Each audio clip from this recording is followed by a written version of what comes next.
They didn't even wait until the meeting was over.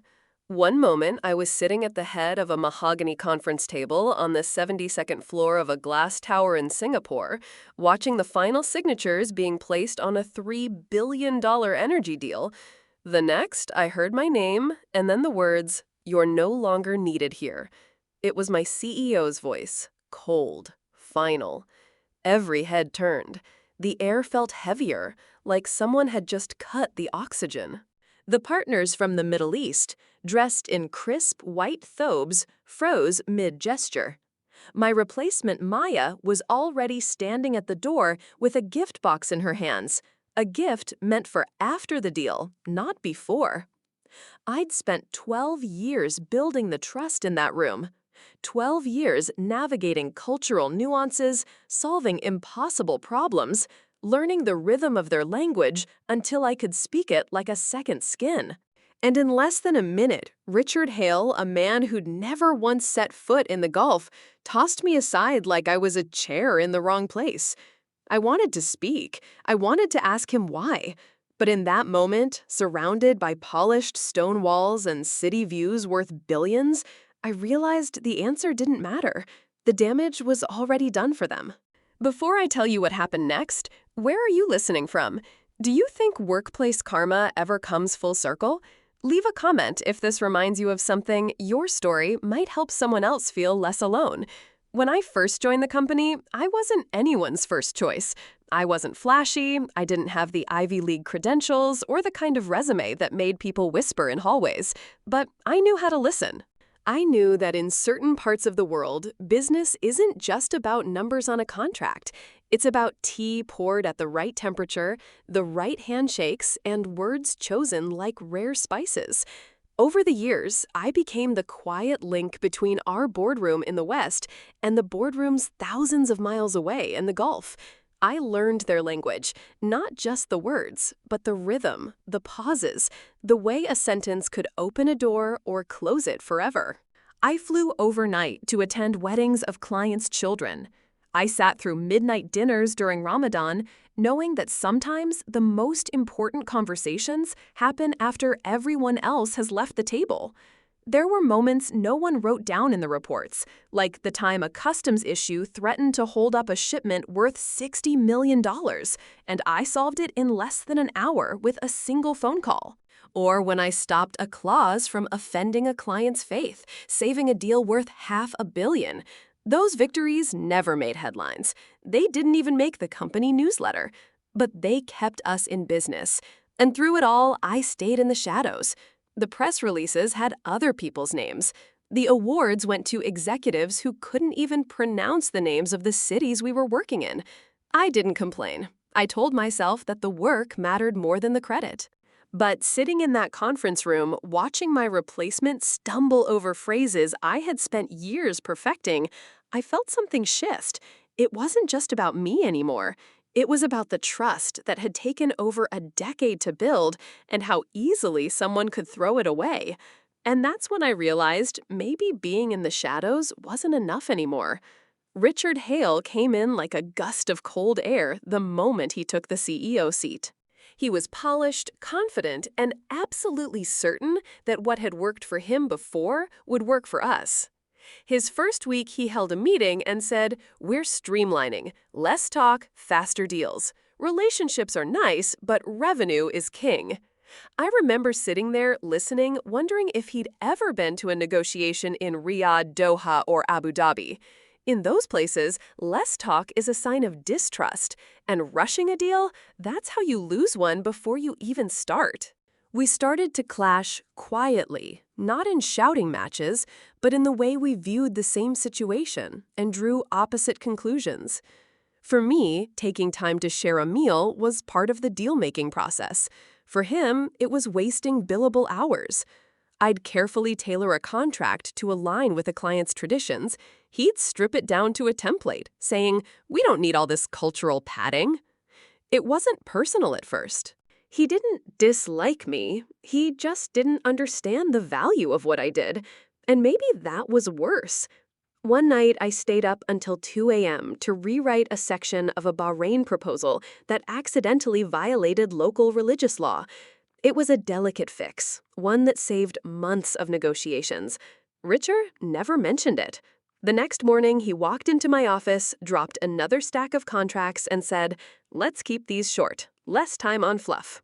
I could feel the ground shifting under my feet. This wasn't just a different management style, it was a completely different belief system about how business should be done. And as I sat there looking at those stripped-down contracts, I realized something. If he didn't believe in the foundation I'd built, it was only a matter of time before he tried to tear it down. The only question was, how far would he go? Most people think contracts are just a formality, pages of legal language no one bothers to read, signed quickly so the real work can begin. I've never believed that. To me, a contract is the blueprint of trust. And in my line of work, trust isn't something you leave to chance. Years ago, during a tense negotiation with a client in Dubai, I noticed a subtle shift in their tone when they discussed continuity. They didn't just want a company's commitment. They wanted the people they shook hands with to be the same people closing the deal, not just at the start, all the way through. That conversation stayed with me. Later, when I was helping draft a new master agreement for our Middle East ventures, I added something small, almost invisible, into the representation section. A clause that stated, if the designated liaison is replaced before completion of all contractual phases and final voice authentication, the agreement will be rendered null and void without penalty to the client. No one argued with it. In fact, most executives never even noticed it was there. They were too busy counting projected profits to care about a few extra lines and legalese. But I knew that clause was more than a sentence on paper. It was a safeguard not just for the client, but for the integrity of the relationship. Over the years, it never had to be enforced. I stayed in place, deals were completed, and the clause sat quietly like an unused fire alarm, forgotten, at least until Richard came along. I doubt he ever read it. Even if he had, he probably would have dismissed it as fluff. But I remembered every word. I remembered why it was there. And as his plans to streamline began to push me closer to the edge, that clause started to feel less like a dusty relic and more like a loaded chamber waiting for someone to pull the trigger. The only question was whether he'd hand me the opportunity or whether I'd have to put it in his path. It happened on the morning of the summit. The kind of morning where every detail mattered. The seating arrangements, the timing of the coffee service, even the angle of the nameplates on the table. In our world, these weren't small things. They were signals. Richard arrived in a perfectly pressed suit, carrying himself like the star of the show. And beside him was Maya Torres, the woman he'd decided would take us into the future. I had met her twice before. She was ambitious, eager, and completely untested in the markets we were walking into. The first crack showed before the meeting even began. Maya stepped forward smiling and handed our lead partner from the Gulf a gift, a lacquered wooden box, beautifully crafted, but given at the wrong time. In their culture, a gift like that should come after the relationship is reaffirmed, not as an opening move. I saw the faintest pause in his expression, the polite nod that meant, I'll accept this, but something feels off. Then came her opening remarks. She had rehearsed, but rehearsal doesn't teach you cadence or when to hold a word just long enough to show respect. She mispronounced two key phrases in Arabic, one of them turning enduring trust into delayed trust, and another shifting honored alliance into burdened alliance. The partners didn't correct her. They wouldn't. Instead, they offered the kind of smiles that hide disappointment, the ones I'd seen before. Deals fell apart quietly. I sat there silent, watching Richard beam like we had just made history. He didn't notice the subtle exchange of glances between the delegates. He didn't feel the drop in the room's warmth. But I did. That was the first real misstep, the kind that doesn't make headlines, but sends ripples through every conversation that follows. And as I watched it unfold, I couldn't help but think the foundation he was so eager to rebuild was already starting to crack. And it wouldn't take long for those cracks to spread. The room was still settling after Maya's awkward introduction when Richard decided to make his move. He stood, adjusted his tie, and with a smile that didn't reach his eyes, said, "Before we proceed, there's one more change I'd like to announce." Every head turned toward him. He didn't hesitate. Effective immediately, Isla Navarro will no longer be representing this company in these negotiations. Maya Torres will serve as our sole liaison moving forward. For a second, I thought I had misheard him, but then the silence hit heavy, suffocating. Even the air conditioning seemed to go quiet. The delegates from the Gulf didn't speak. They simply looked at me, then at Richard, then at Maya, and back at me again. Years of shared dinners, careful translation, and earned trust condensed into those glances. I could read them as clearly as if they'd spoken aloud. "We trusted you. Why are you no longer here?" I forced myself to keep my face neutral. No visible anger, no shaking hands. If this was going to be the way it ended, I wouldn't give Richard the satisfaction of seeing me flinch. He gestured toward the door almost casually. "Isla, if you could step outside, HR has your transition documents ready." The words transition documents echoed in my head like a verdict. As I rose from my chair, I looked directly at the head of the delegation and spoke in Arabic low enough that Richard wouldn't catch it. "You will always have my respect, even if it no longer comes from this company." He gave me a subtle nod, the kind of gesture only someone steeped in their culture would notice, and that was all I needed. I walked out without looking back, my footsteps quiet against the marble floor. But inside, a different kind of noise was building. Not rage, not grief, something colder. Because Richard thought he had just ended my role in that room. What he didn't realize was that he had just pulled the pin. The moment my name disappeared from the company roster, a silent chain reaction began. No alarms, no flashing lights, just a quiet line of code buried deep in our project management system, Protocol Sigma. I had helped design it years ago, back when a last-minute personnel change had nearly cost us $1 billion deal. It was a safeguard written into both the technical workflow and the legal agreements. If the officially designated liaison was removed before the final voice authentication and closing documents, every point of access, every authorization connected to the deal would freeze instantly. And that's exactly what happened. As Richard walked back into the conference room, thinking he'd just streamlined the process, the deal files locked themselves. Digital signatures were invalidated. Meeting invites vanished from calendars. Our partner's secure portal displayed a polite but firm message: pending liaison confirmation. Estimated delay, 10 business days. He wouldn't know it right away.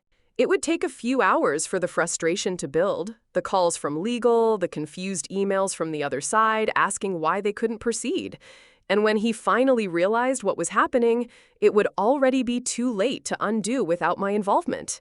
I didn't have to lift a finger. Protocol Sigma wasn't vindictive. It was protective. It didn't care about egos or titles. It only cared about the terms we had all agreed to. As I stepped into the elevator, I glanced at my phone. No messages yet. Just the calm before the storm.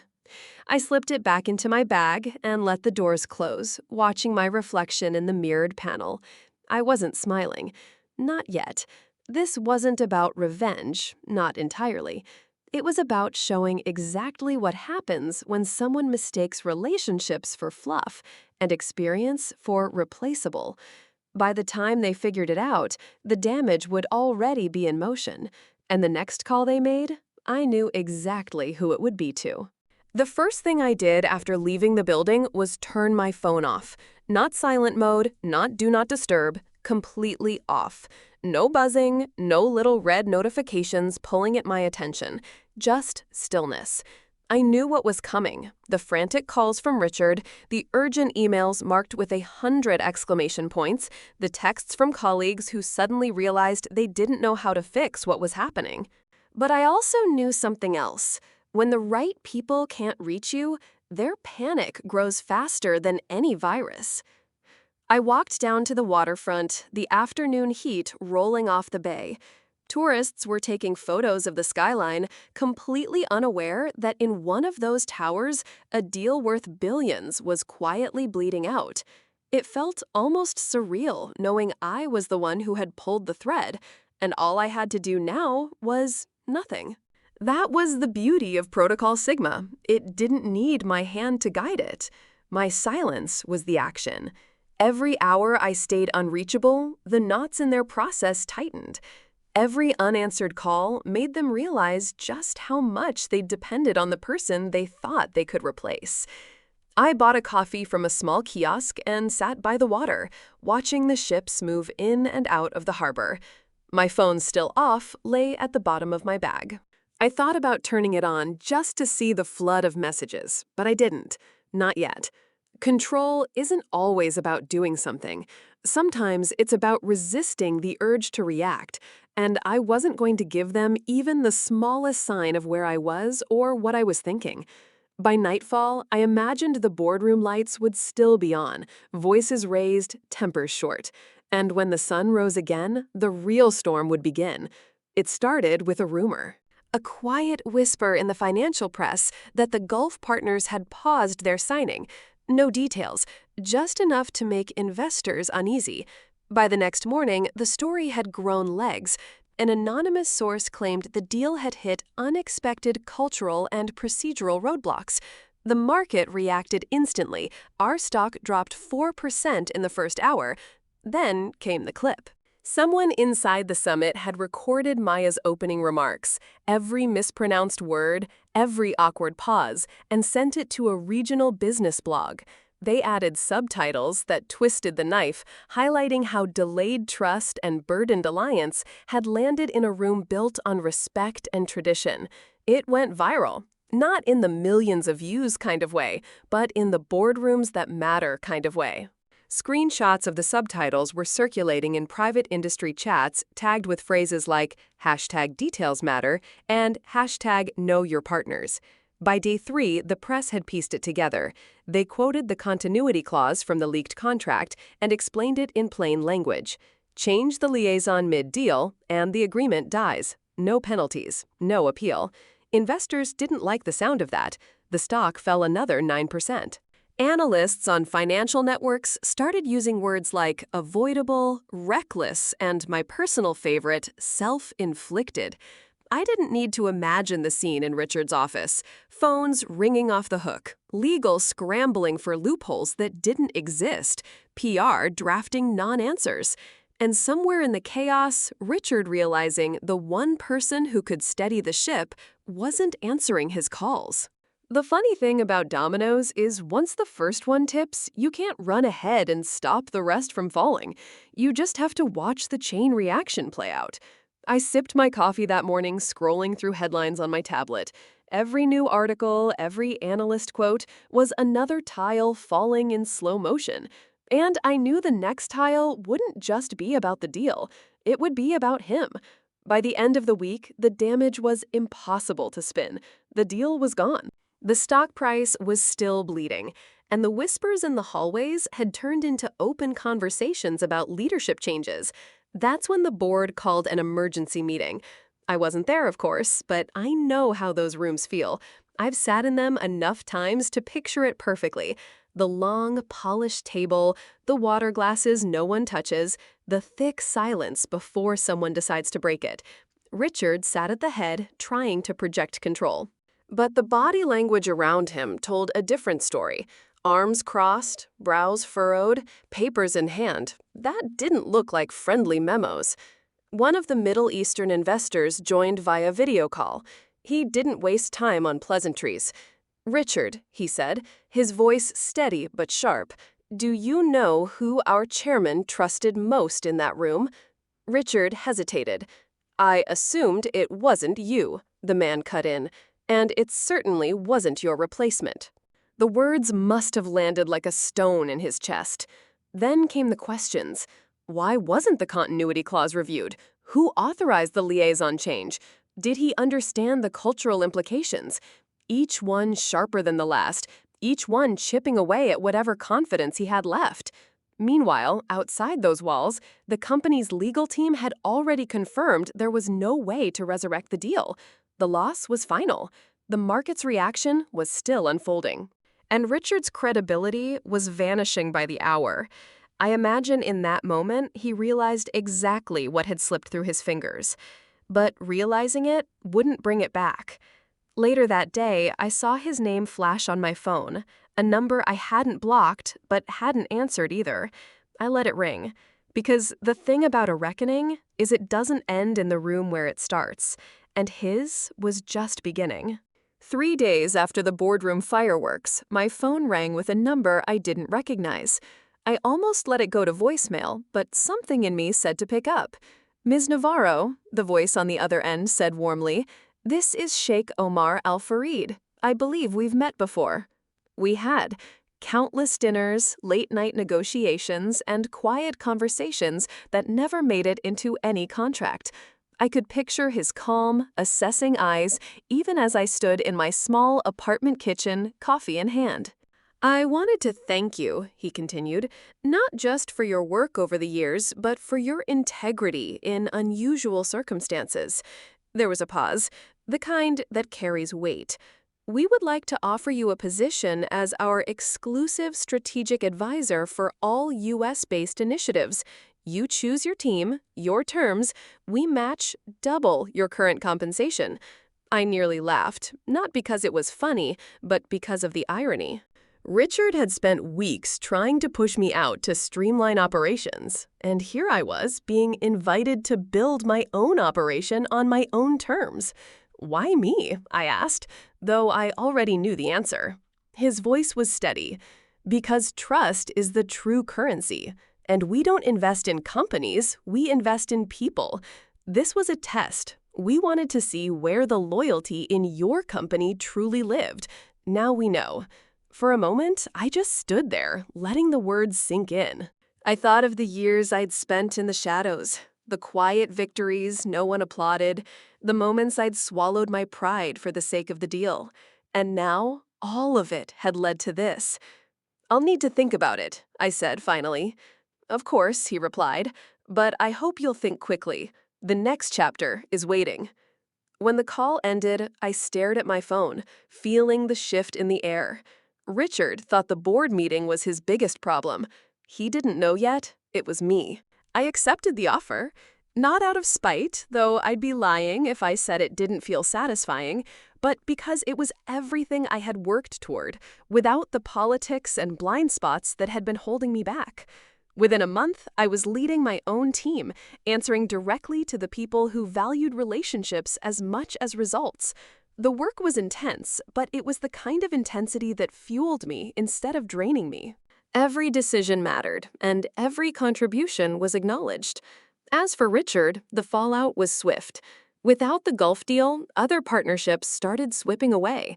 Investors lost confidence, and the board eventually reassigned him to a domestic role far from any high-stakes negotiations. I didn't celebrate his downfall, but I also didn't shed any tears. Sometimes winning quietly is more powerful than making a scene. I didn't have to shout, slam doors, or send a single angry email. The truth revealed itself, and the people who needed to see it saw it. Looking back, I realized this wasn't just about one deal or one CEO. It was about understanding your own worth and not waiting for someone else to validate it. It was about knowing when to step out of the shadows and having the courage to let silence speak for you. We don't always get justice in the way we imagine. Sometimes the best outcome is simply moving on to a place where you're respected, trusted, and allowed to do what you do best. That's where I am now. And if there's one thing I hope you take from this, it's this. Never underestimate the value of the trust you've built. It can outlast titles, outlive companies, and open doors you never saw coming. If you were in my place, would you have stayed silent, or would you have fought back in the moment?